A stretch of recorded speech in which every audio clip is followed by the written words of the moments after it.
Sa sobrang bantot at sangsang ng amoy na parang kulambong bumabalot sa isang barangay sa Bulacan, tila sumusuko na raw ang ilong ng mga residente. Saan nga kaya nagbumula ang misteryong amoy na parang sumpa na hindi mawala-wala? Sa isang barangay sa San Jose del Monte, Bulacan, amoy patay raw ang hangin na nasasagap ng mga residente. Tuwing sila yung nagbubukas ng kanilang parang bodega, umalingasan po sa labas namin. Kahit gabi po, kahit tulog ka lang, gigising dahil sa baho. Yung mga pamangkin ko po sa kabila, talagang iba nagkakasayta rin po talaga. Ayon sa residente na itatago namin sa pangalang Buboy, 2 taon na raw ang nakalilipas mula ng gimbalin ang barangay ng tila nananadyak sa bahong amoy. Gusto lang po sana doon, mapatigil lang yung ginagawa nilang yung mabaho na yun. Wala problema po kung sana buhay nila eh. Dahil na-permission na po sila. Kahit ang mga kapitbahay ni Buboy ayaw ring patulugin ng misteryosong amoy sa kanilang barangay. Nangangamoy. Hindi pa alam kung may patay dyan na tao o patay na ano dyan. Nakakasulasok talaga. Yung baby ko, pagkapanganak pa lang, mga 1 week pa lang, na siya, umuubo na, akala ko nahawa lang. Ang amoy, umaalingasaw mula sa isang bodega na katabi ng maraming bahay. Nangangamoy.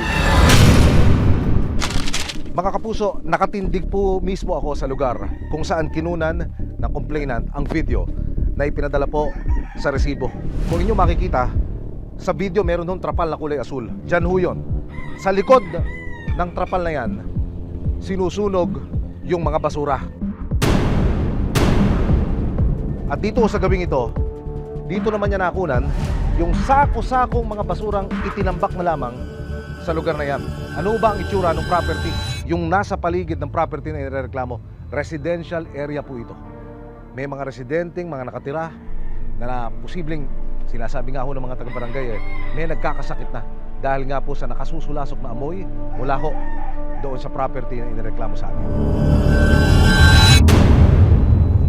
Nang idulog ng resibo sa barangay ang mga hinaing ng mga residente, ibinahagi nilang minsan na raw nilang napasok ang naturang bodega. Yan o, tingnan mo, dahan-dahan baka lumubog ka kasi puro mga sibo yung tinambak. Ayon sa barangay, nag-apply naman ang may-ari ng permit noong 2022 bilang used goods trading o tulad sa Japan surplus. Hindi na nilang nagawang mag-renew ng mga permit.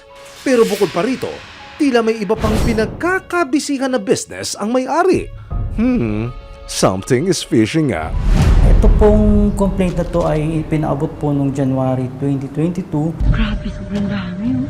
Sa unang pagbaba po namin, medyo malayo pa lang po, maaamoy nyo na yung masamang amoy. Ano nga ba ang nangungumbakong amoy na iyan? Nang idulog ng barangay Gaya-Gaya at ng resibo ang mga reklamo ng mga residente sa San Jose del Monte, Bulacan, LGU. Agad na nagkasa ng surprise inspection ng Business Permits and Licensing Office, City Health Office, City Environmental and Natural Resources Office at iba pang departamento para ilabas na ang baho ng negosyong inirereklamo. Pagdating sa lugar, ipinresinta ng mga otoridad ng kanilang mission order sa tauhan ng establishmento. Mabaho. Pagpasok, tila landfill ang peg ng lote. Nang lapitan ng mga sako na pinagpipistahan na ng sangkatutak na langaw, lumuwa at bumulwak ang dugo mula sa mga ito. Yung amoy, parang siyang talagang nabubulok na laman, flesh. Malansa, gano'n, parang nabubulok na karne. Binuksan din ng mga inspektor ang mga container na naglalaman ng mga drum na nag-uumapaw sa mga laman loob. Wow!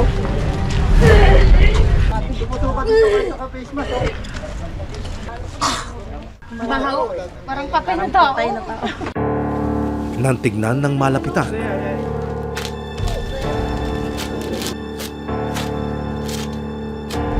laman loob at mga hasang pala ito ng mga isda. Ayon sa tauhan, ginagamit daw ng kanyang amo ang mga ito bilang pagkain sa kanyang fish pond business. Bakit po patuloy kayo nag-operate? Yan sa operation namin, sir. Para din sa amin sa hanap buhay. Dahil sa mga natuklasang patong-patong na violation, tulad ng operating without sanitary permit at business permit, violation ng Philippine Clean Water Act at Ecological Solid Waste Management Act, nagpasya ang LGU ng San Jose del Monte, Bulacan na ipasara ang establishmento.